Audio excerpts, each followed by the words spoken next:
परिवेक्षणका ती अलि गाह्रा लाग्ने तथ्य र मितिहरूलाई कसरी सजिलै सम्झिने र परीक्षामा कसरी राम्रो गर्ने भन्नेमै हुनेछ। पढ्न त धेरै कुरा हुन्छ, तर त्यसलाई दिमागमा कसरी चट्ट मिलाएर राख्ने भन्ने कुरा महत्त्वपूर्ण हुन्छ, होइन त? ल ढिला नगरी सुरु गरौँ।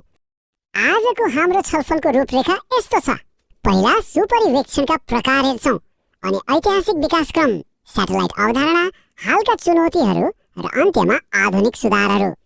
यो एउटा मेन्टल म्याप हो, यसलाई दिमागमा राख्नुहोला ताकि आउने कुराहरूलाई आपसमा जोड्न सजिलो होस्। खण्ड 1, सुपरिवेक्षण परियोजनामा आधारित र नियमित। वस्तुगत प्रश्नहरू मिलाउन यो कन्सेप्ट क्लियर हुनै पर्छ है। राज्यले गर्ने कामलाई हेर्दा मुख्य गरी दुई भागमा बाँडेर बुझ्न सकिन्छ। एकातिर परियोजनामा आधारित सुपरिवेक्षण छ, जसको ठ्याक्कै एउटा लक्ष्य हुन्छ, तोकिएको समयसीमा हुन्छ अनि छुट्टै बजेट र कर्मचारी पनि हुन्छन्। यो भनेको पूर्ण रूपमा नतिजामुखी हुन्छ। अनि अर्कोतिर नियमित वा गैर परियोजना सुपरिवेक्षण हुन्छ। यो चाहिँ राज्यको आफ्नै संरचनाभित्र निरन्तर चलिरहने प्रक्रिया हो। यसले कुनै एउटा कुरालाई मात्र नभएर समग्र व्यवस्थापनलाई हेर्छ। एक्जाममा नझुक्यौँ, परियोजना भनेको फिक्स टाइम र टार्गेटको लागि हो, तर नियमित भनेको चाहिँ सधैँ चलिरहने रुटिन काम हो। खण्ड 2 मा जाउँ, शैक्षिक परियोजनाहरूको विकासक्रम। अब चाहिँ हामी एकदमै महत्त्वपूर्ण मिति र चरणहरू सम्झिने प्रयास गर्नेछौँ। यो टाइमलाइनलाई एकदमै क्रमैसँग याद गरौँ है। सबैभन्दा पहिला 2041 सालमा प्राथमिक शिक्षा परियोजना सुरु भयो।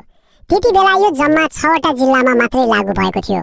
त्यसपछि त्यहाँबाट सिकेर 2048 सालमा आधारभूत तथा प्राथमिक शिक्षा परियोजना पहिलो सुरु भयो, जसले 40 जिल्ला समेट्यो। अनि फाइनली 2055-56 सालतिर आधारभूत तथा प्राथमिक शिक्षा कार्यक्रम दोस्रो आयो, जुन देशभरिका 75 वटै जिल्लामा पुग्यो। यो विस्तारको क्रमलाई दिमागमा ठ्याक्कै प्रिन्ट गरौँ। अब 2041 सालको परियोजना अलि फोकस गरेर हेरौँ, किनकि परीक्षामा यो निकै सोधिन्छ। यसका 3वटा मुख्य उद्देश्य थिए: शिक्षाको गुणस्तर बढाउने, भौतिक सुधार गर्ने र प्रशासकीय तथा प्राविधिक विकास गर्ने। अनि सबैभन्दा धेरै आउने प्रश्न, ती 6वटा सुरुवाती जिल्ला कुन कुन हुन् त? ती हुन् झापा, धनकुटा, तनहुँ, कास्की, दाङ र सुर्खेत। यो लिस्ट चाहिँ कण्ठै पार्नुपर्छ, यसले परीक्षामा पक्कै राम्रो अङ्क दिलाउँछ। खण्ड 3, स्याटेलाइट विद्यालय र स्रोत केन्द्र। इतिहासपछि अब ती परियोजनाहरूलाई फिल्डमा कसरी चलाइएको थियो भन्ने मेकानिजम हेरौँ।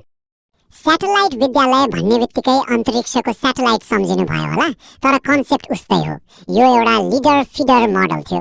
बीचमा एउटा राम्रो सुविधायुक्त लिडर विद्यालय हुन्छ, अनि त्यसको वरिपरि करिब 3 देखि 4 घण्टाको हिँड्नाइ दूरीभित्र अन्य साना फिडर विद्यालयहरू हुन्छन्। त्यो लिडर विद्यालयले एउटा केन्द्रको रूपमा काम गरेर आफ्ना वरपरका विद्यालयहरूलाई प्राविधिक र शैक्षिक सपोर्ट गर्ने गर्छ। यो भौगोलिक रूपमा एकदमै राम्रो प्रशासनिक आइडिया थियो। यही संरचनाभित्र स्रोत केन्द्र र स्रोत व्यक्तिहरूको व्यवस्था गरियो। उनीहरूका काम एकदमै क्लियर थिए, जस्तै महिनामा कम्तीमा एकपटक विद्यालयको सुपरिवेक्षण गर्नै पर्ने, शिक्षकहरूलाई 7 देखि 12 दिनसम्मको तालिम दिने, शैक्षिक सामग्रीहरू बाँड्ने र यो सबै कामको म्यानेजमेन्ट चाहिँ लिडर विद्यालयको हेड सरले गर्ने। एक्जाममा स्रोत केन्द्रका कामहरू लेख्न आयो भने यी पोइन्टहरू छुटाउनै हुँदैन है। खण्ड 4, वर्तमान चुनौती र समस्याहरू। अब हामी अहिलेको अवस्था कस्तो छ भन्ने विश्लेषणात्मक पाटोमा प्रवेश गर्दैछौँ। अब यहाँ एउटा गम्भीर प्रश्न उठ्छ। जब शिक्षाको जिम्मा स्थानीय तह अर्थात् नगरपालिकाहरूमा पुग्यो, तबदेखि सुपरिवेक्षणको अवस्था के छ त? यो प्रश्नले हामीलाई थोरै क्रिटिकल भएर सोच्न बाध्य बनाउँछ, जुन विषयगत परीक्षाको लागि एकदमै आवश्यक छ। स्थानीय तहमा देखिएका मुख्य समस्याहरू ठ्याक्कै यिनै हुन्। पहिलो त कसको काम के हो भन्ने स्पष्ट कार्य विवरणै छैन। सुपरिवेक्षकको योग्यता र उसले गर्ने जिम्मेवारी बीच कतै न कतै तालमेल मिलेको देखिँदैन। विद्यालयमा गएर प्राविधिक सहयोग गर्ने कि अफिसको प्रशासनिक काम मात्र गर्ने भन्नेमै अन्यल छ। अनि शिक्षाको सुपरिवेक्षणलाई एउटा विशिष्ट प्राविधिक सेवा मान्ने कि सामान्य प्रशासन जस्तै मान्ने, यो अझै प्रष्ट छैन। लामो उत्तर लेख्दा समस्याहरू खुलाउनु पर्यो भने यी बुँदाहरूले एकदमै बलियो जग बनाउँछन्। खण्ड 5, सुपरिवेक्षण सुधारका उपायहरू। समस्या त देखियो, अब यसलाई कसरी समाधान गर्ने त? समाधानका लागि हामीलाई केही मोडर्न एप्रोचहरू चाहिन्छ। सबैभन्दा पहिलो, अबको सुपरिवेक्षण आईसीटी अर्थात् सूचना प्रविधिमा आधारित हुनै पर्छ। दोस्रो, जसले जुन विषय पढेको हो उसले त्यही विषयको सुपरिवेक्षण गर्ने विषयगत सुपरिवेक्षकको व्यवस्था हुनु पर्यो। तेस्रो भनेको गल्ती मात्र देखाउने होइन, कसरी सुधार्ने भनेर उपचारात्मक सुपरिवेक्षण गर्नु पर्यो। अनि अन्त्यमा कामको मूल्याङ्कन एकदमै वस्तुगत र पारदर्शी हुनुपर्छ।